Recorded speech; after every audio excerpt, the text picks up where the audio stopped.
أعوذ بالله من الشيطان الرجيم بسم الله الرحمن الرحيم.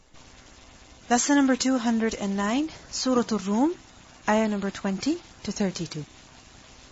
وَمِنْ آيَاتِهِ, and of His signs, أَنْ خَلَقَكُمْ, that He has created you, مِنْ تُرَابٍ, from dust. ثُمَّ إِذَا أَنْتُمْ بَشَرٌ تَنْتَشِرُونَ, then suddenly you all were human beings dispersing throughout the earth. This ayah and the following ayat, they mention some of the signs of Allah subhanahu wa ta'ala. وَمِنْ آيَاتِهِ وَمِنْ آيَاتِهِ, some of the signs of Allah subhanahu wa ta'ala are mentioned. And they're called His signs. Why? Because they indicate His power, His might, His mercy, His knowledge. And because of this reason, Surah Ar-Rum is also known as Surah Al-Ayat. Why? Because in it many ayat are mentioned. And Allah subhanahu wa ta'ala invites us to use our mind, to use our intellect, to reflect on ourselves and our surroundings, and realize the power of Allah subhanahu wa ta'ala. And the first sign that is mentioned is the creation of man himself. That reflect on your own creation. Reflect on your origin. What are you made from? Where did you come from? وَمِنْ آيَاتِهِ, and of His ayat. And ayat is a plural of ayah. And remember that there are two types of ayat. Ayat that are kawni and ayat that are shar'i. What are the kawni ayat? Signs in the universe, such creation that proves the greatness of Allah subhanahu wa ta'ala, that leads one to Allah subhanahu wa ta'ala, that reflect His perfection, that reflect His perfect ability, and they also reflect His might and power. So what are these ayat? What do they reflect? What did I just say? They reflect His perfection, secondly, His might and power, and thirdly, His greatness. So basically, these ayat, what are they? They are a means of recognizing Allah subhanahu wa ta'ala. They are such things through which a person recognizes who Allah is. Who is He? How great He is. In the previous ayat, what did we learn? فَسُبْحَانَ اللَّهِ حِينَ تُمْسُونَ وَحِينَ تُصْبِحُونَ وَلَهُ الْحَمْدُ فِي السَّمَاوَاتِ وَالْأَرْضِ وَعَشِيًّا وَحِينَ تُظْهِرُونَ. So these ayat, they prove how Allah subhanahu wa ta'ala is perfect. And the second type of ayat are shar'i ayat, meaning the ahkam, the commands that Allah subhanahu wa ta'ala has given. And what are they a proof of? What are they an evidence of? His wisdom and His knowledge.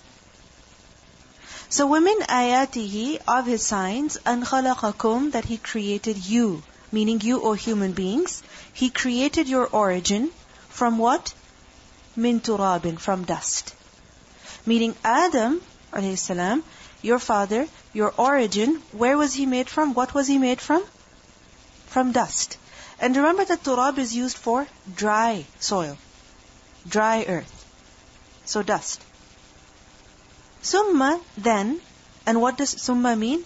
That after some time, what happened? إِذَا, suddenly, antum, all of you, basharun, are men, tantashirun, you all have spread all over. Basharun, from the root letters, ba, sheen, ra. And bashar is used for human beings. And there's another word from the same root which is bushra. And what does that mean? Good news. And remember that this word is derived from the word bashara, with a ta marbuta at the end. And that is used for the human skin. And if you look at it, the human skin, it is unique. It is different from the skins of other animals, other creatures. Because other creatures, what is on their skin? Scales, fur, feathers, so on and so forth. But human skin is very different. And when a person is happy, when a person receives some good news, where do you feel it? On your skin, isn't it? You see the person smiling, but you don't see a horse smiling, right? You can see a person, his eyes widening up with excitement, but you don't see that in animals. So when a person receives good news, you can automatically, immediately see it on his skin. It's visible. His excitement, he cannot hide it inside. So, ثُمَّ إِذَا أَنْتُمْ بَشَرٌ, all of a sudden, you all were human beings. And so, what does the word bashar show? That human being is such a creature that is not just a composition of blood, of bones, of flesh, but rather he has feelings inside of him. Because they're reflected on his skin. So a human being is who? Someone who's not just a composition of physical material, physical matter, but there's also a spirit within him, a soul within him. He has feelings, he has intellect, he has this freedom of choice, he has desires. And his skin is a reflection of what is inside of him, unlike other creatures. So all of a sudden you all were human beings, tantashirun. Tantashirun from the root letters, noon, sheen, ra, nashr. And what does nashr mean? To spread, to scatter. So tantashirun, you all are spread where? Across the earth. If you think of it, initially it was only Adam alayhi salam, whom Allah created from dust. And from Adam alayhi salam, He created his spouse, Hawa. And then what happened? They multiplied, and you see human beings all over, everywhere on the surface of the earth. And tantashirun is also understood as that you all spread, meaning you all travel everywhere seeking livelihood. So over here, Allah subhanahu wa ta'ala tells us to think, reflect on our origin. That reflect on your origin, Adam alayhi salam, he was made from what? From dust. If you examine dust in itself, it does not have any intellect. It does not have any feelings, any reasoning, any perception, nothing. It's something that is dead, something that is void of life. But it's amazing that the same dust is what Allah subhanahu wa ta'ala used to create the human being. But yet the human being is so different. He has an intellect, he has feelings, he has this choice, which dust does not have. Also, if you look at it, if you combine with dust all the materials and elements that are found in the human body, that the human body is composed of, if you combine all of those materials with dust, will you end up with a human being? Not at all. Even if you put the exact same proportions, but still you will not end up with a human being. Similarly, if you look at it, dust itself, it does not move, it does not talk, it does not feel anything. But the human being who is made of dust, what do we see? That he talks, he has feelings, he walks about, he runs. So this is a great sign. That look at your origin. What were you? What are you made up from? And how different are you? Who made you like this? Who put the soul in you? Who created you like this? Who put the ruh in you? Who gave you an intellect which dust does not have? Allah subhanahu wa ta'ala. So the existence of the human being, the very form of the human being, the very composition of the human being itself is a miracle. وَمِنْ آيَاتِهِ أَنْ خَلَقَكُم مِّن تُرَابٍ. That look at your origin. Compare yourself with dust. So different. But Allah is the one who put you together, who extracted you from dust, and look at you and look at dust. So different. And if you look at it, Allah subhanahu wa ta'ala created one human being, Adam alayhi salam. From what? From dust. And then from Adam He created his wife, his spouse.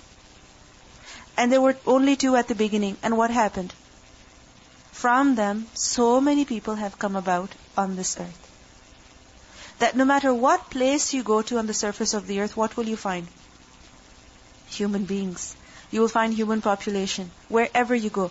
People live on ice. People live in forests. They live in deserts. They live in meadows. They live in every part of the earth. Every type of soil. Some live in mountains. Some live in caves. Different places.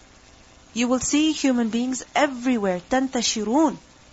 And it's amazing that they're walking, talking, moving. Isn't this a sign of Allah subhanahu wa ta'ala? Isn't this a miracle? How is it possible that this could have happened by itself? It's impossible. This could not have happened by itself. There's someone who did it. Because once upon a time, human beings did not exist. Once upon a time, there were only few in number. But إِذَا أَنْتُمْ بَشَرٌ تَنْتَشِرُونَ, you all have spread everywhere. And this cannot happen on its own. Allah subhanahu wa ta'ala is the one who did this.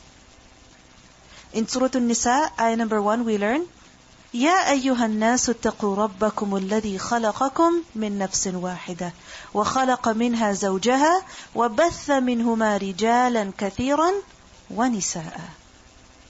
That, O mankind, fear your Lord, who created you from one soul, and created from it its mate, and dispersed from both of them many men, and also many women, all over the earth.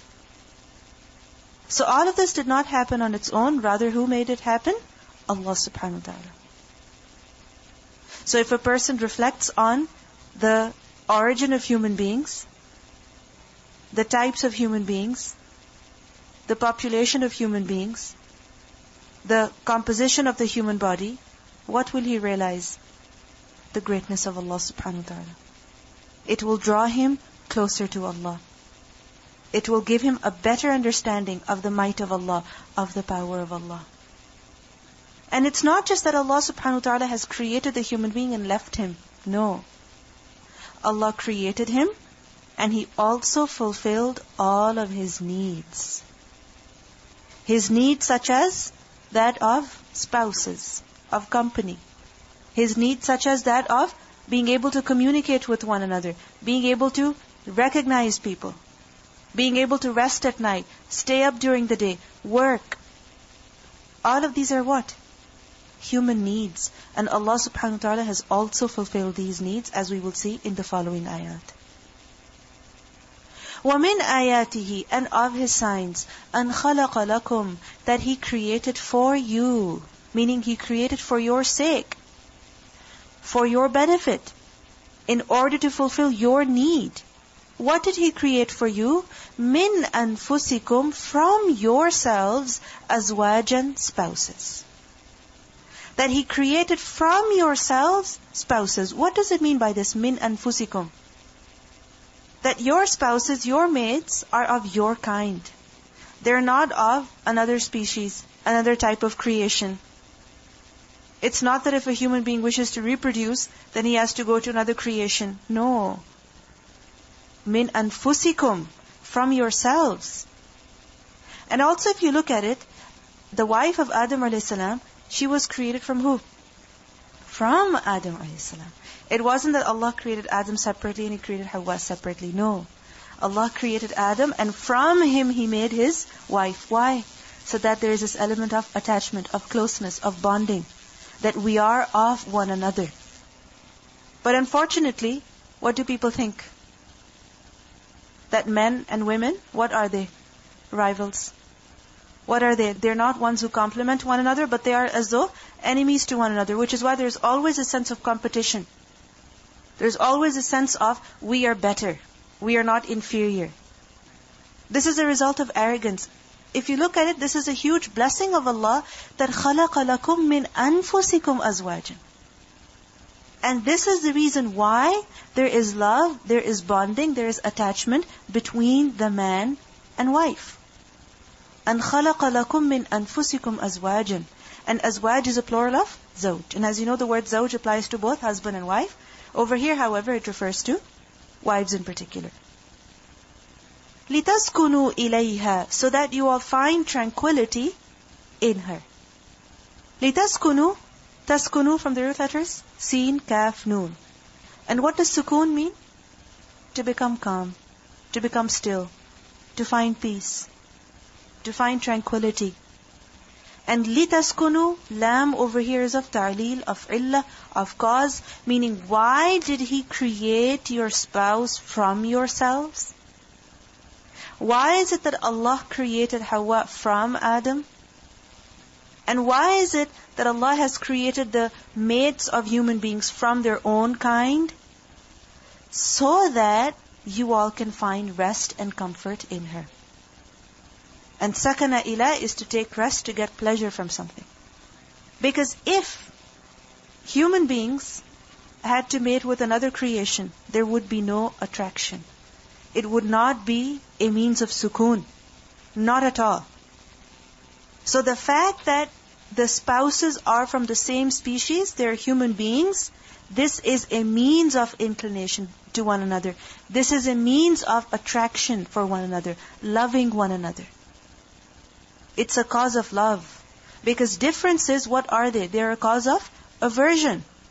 But when both are similar, that is a cause of love and unity. Think about it. Naturally, which people even are you inclined to? Those who are similar to you, isn't it? Those who have the same taste as yours. And those people who think differently, who have a different taste, who like to talk about different things, do you have any kind of attachment with them? No, it's not possible. So, it's a huge blessing of Allah that Allah has created the mate of human being from the human beings themselves. لِتَسْكُنُوا إِلَيْهَا. And not just that, وَجَعَلَ بَيْنَكُمْ. And He has made between all of you. Between who? You refers to, first of all, the husband and the wife. Meaning the azwaj. And secondly, it refers to بَيْنَكُمْ, meaning all of you, human beings. That He has placed between you, the husband and wife in particular, and also the human beings in general. Not just the husband and wife, but also human beings in general. That what has He created between you? مَوَدَّةً وَرَحْمَةً. Love and mercy. What is mawaddah and what is rahmah? Mawaddah, from the root letters, waw, dal, dal. Wood. And wood, mawaddah, is used for love.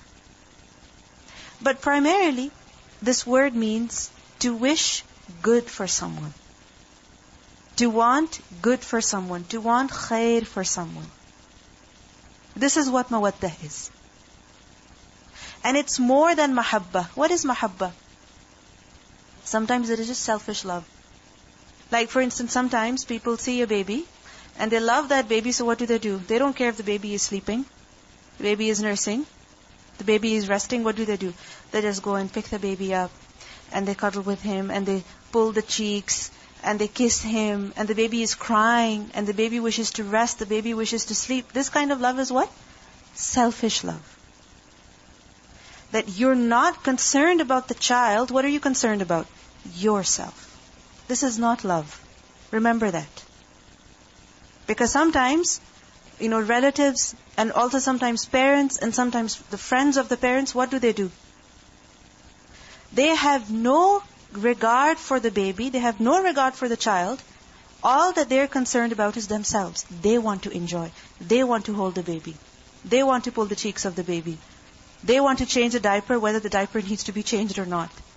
And the baby is put to discomfort, and who is getting happiness and pleasure? The person himself. This is not love. This is not true love. What is mawaddah? Mawaddah is that you want good for the other person. That you prefer them over yourself. Yes, although you want to hold the baby, what do? You're like, the baby is resting, let him sleep. You understand? This is what mawaddah is. To want good for the other person, that you consider the other's pleasure, you give preference to the pleasure of the other over your pleasure. So mawaddah is such love that makes a person ready to sacrifice. That makes a person ready to give up his own desire, his own wish, for the other's desire, for the other's comfort. Typically, what do people think love is? Whatever my wish is, the other person is going to fulfill that. Isn't it? That's what people think. That's what many girls think. If my husband really loves me, then he should fulfill every wish of mine. True love is that you're concerned about fulfilling the other person's wish. You're not thinking, oh, he doesn't care for me. You should be thinking, what can I do for him? You understand? This is what mawaddah is. It has this element of sacrifice. So وَجَعَلَ بَيْنَكُمْ مَوَدَّةً. He has placed between the spouses what? Love. Such love that they're willing to sacrifice for one another. They're willing to give up their comfort for one another. They're not just receivers, but they're givers as well. They're not just taking all the time, but they're giving. Mawaddah. And not just mawaddah, but also wa rahmah, and also mercy. What is mercy? Compassion, kindness. Now, some scholars, they have said that وَجَعَلَ بَيْنَكُمْ مَوَدَّةً وَرَحْمَةً. Mawaddah is in the hearts of women, and rahmah is with who? The men. How? Like for example, if you look at it, women generally, what are they doing? Generally they're sacrificing. That they are looking for what? How they can bring happiness to their husbands. Which is why many times you will see women early up in the morning, cooking, preparing the breakfast, preparing the lunch, where the husband is, taking a nice long shower, getting ready very comfortably, and he comes and eats and he goes away. And what is the wife doing? She's cooking and then clearing up and then getting the children ready. And if she has to go somewhere, then she's going off. So this mawaddah, it's in the heart of who? The woman.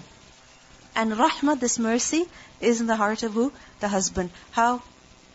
That he goes and works, and the money that he brings home, who does he spend it on? On his wife and children. That he is the one who's driving her around. When they're traveling, he's the one who carries her luggage. Whenever they're going somewhere, he's the one who carries the child. So this is the mercy that Allah has put in the heart of the husband, that he's caring towards his wife. And if you look at it, for example, Musa a.s., when he was traveling with his wife, what did he say? You stay here, I'll go and get some fire so that you can warm yourself. This is what? Rahmah. So this is one opinion, that mawaddah is with women and rahmah is in the hearts of who? The husbands. However, others say that no, mawaddah and rahmah, both are found in women and both are also found in men. So وَجَعَلَ بَيْنَكُمْ مَوَدَّةً وَرَحْمَةً.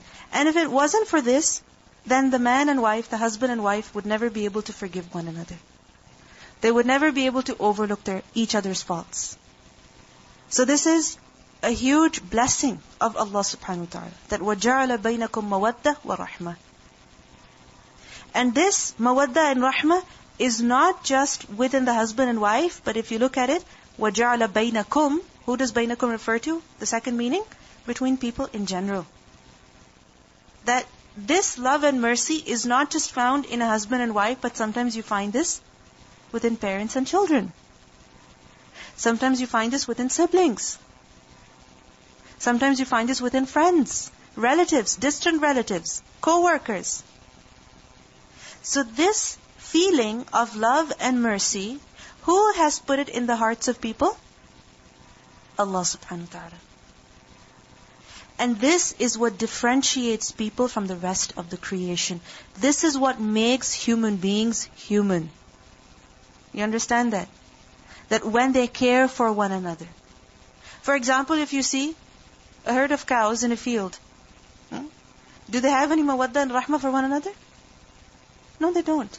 Perhaps the mother and child will have. But more than that, no, you won't find that mawaddah and rahmah. But if you see a group of people somewhere, what do you expect? That they should be courteous. They should be concerned about one another. But you don't expect that from cows. You don't expect that from birds. They do have some kind of love and mercy, but it's not at the level that human beings have. So وَجَعَلَ بَيْنَكُمْ مَوَدَّةً وَرَحْمَةً إِنَّ فِي ذَلِكَ لَآيَاتٍ لِقَوْمٍ يَتَفَكَّرُونَ. Indeed, in that there are surely signs for who? For those people who reflect.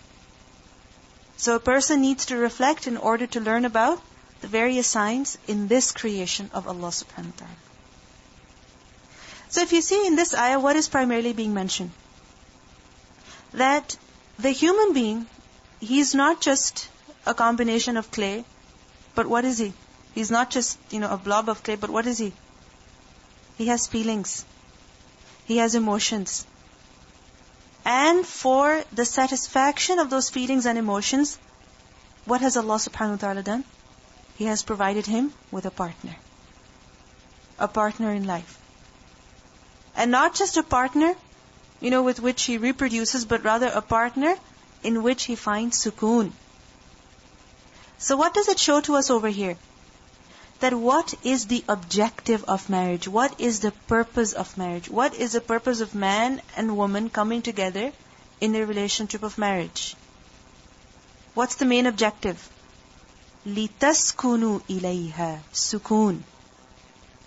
لِتَسْكُنُوا إِلَيْهَا سُكُون. That both find comfort and peace in one another.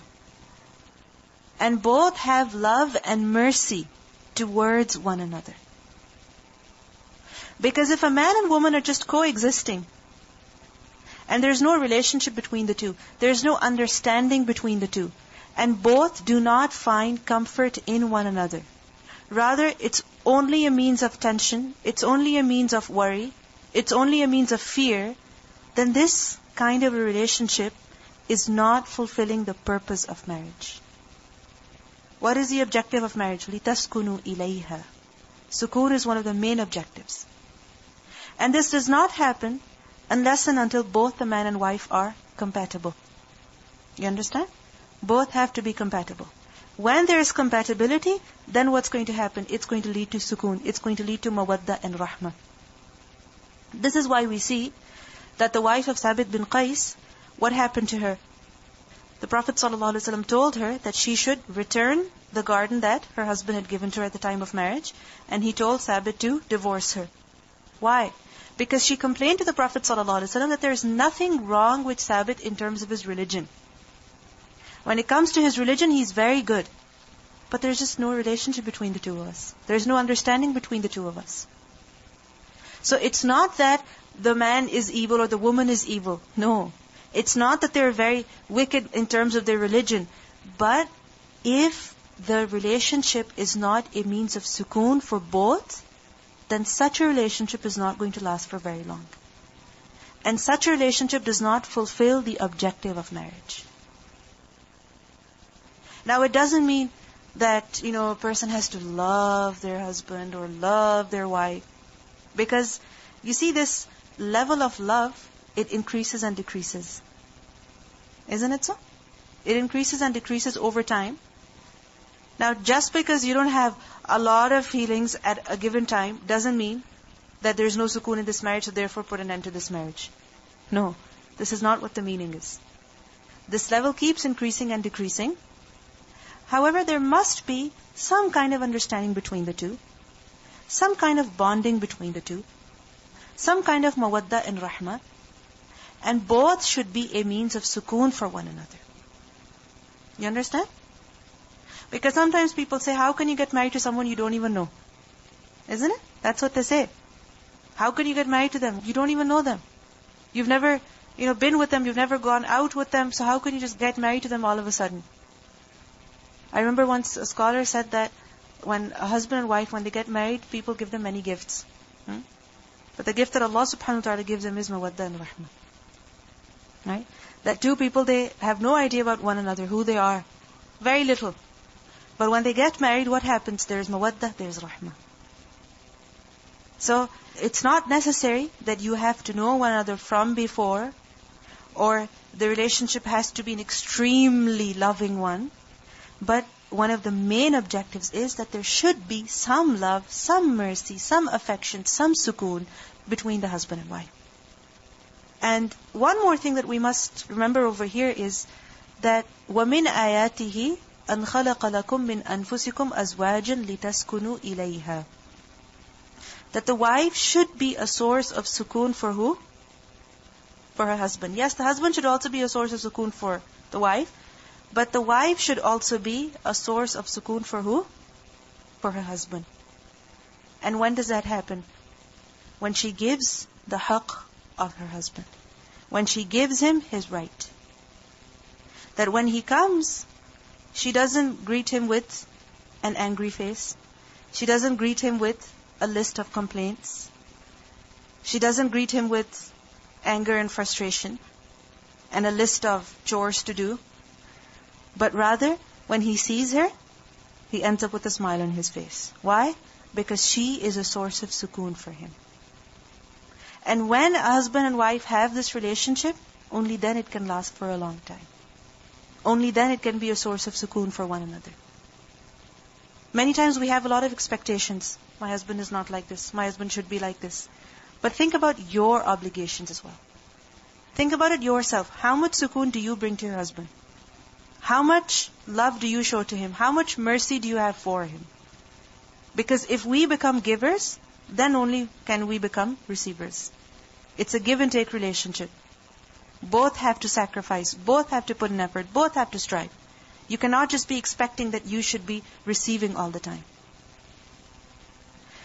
And وَجَعَلَ بَيْنَكُمْ مَوَدَّةً وَرَحْمَةً, that Allah has placed between you love and mercy. Yes, this is about husband and wife, but as I mentioned to you earlier, this is also about who? Human beings in general. What does it show? That if you are working with someone, don't just have a relationship of, yes, we work together and that's it. There's no element of sacrifice. There's no element of mercy and care for one another. Sometimes what happens when we're working, we think, this is not my duty. This is not my job. I'm just concerned about my work. Where is the element of mercy? What does mercy mean? What does mawadda mean? That you take the extra step to help someone. That as you're working with people, you're not working like strangers. You're not working like brick walls. But rather when you come across someone, what happens? You smile at them. You greet them. You understand? This is why, what do we learn from the hadith? That you cannot enter Jannah until you have iman, right? Until you love one another. Until you say salam to one another. Afshu salamu bainakum. Remember that hadith? So, loving one another is something that is essential. Is something that is essential in a Muslim society. So when you come across a Muslim especially, when you come across another human being, don't pretend they don't exist. Don't be like that. Show your concern. Look at them. Acknowledge their presence. Say salam. Smile at them. Because sometimes we're just so occupied with our work, we're so concerned with it that we have no idea who's passing by us, who's coming, who's going. It's as if nobody exists around us. This is not how human beings should be. وَجَعَلَ بَيْنَكُمْ مَوَدَّةً وَرَحْمَةً. If you love someone and they happen to pass by you, do you pretend as though they don't exist? You don't do that. Any person you love, the moment they pass by you, all of a sudden you look at them. You pay attention to them. And this is how we should be towards people in general. Because this is what makes humans human. So love between people is something that is essential.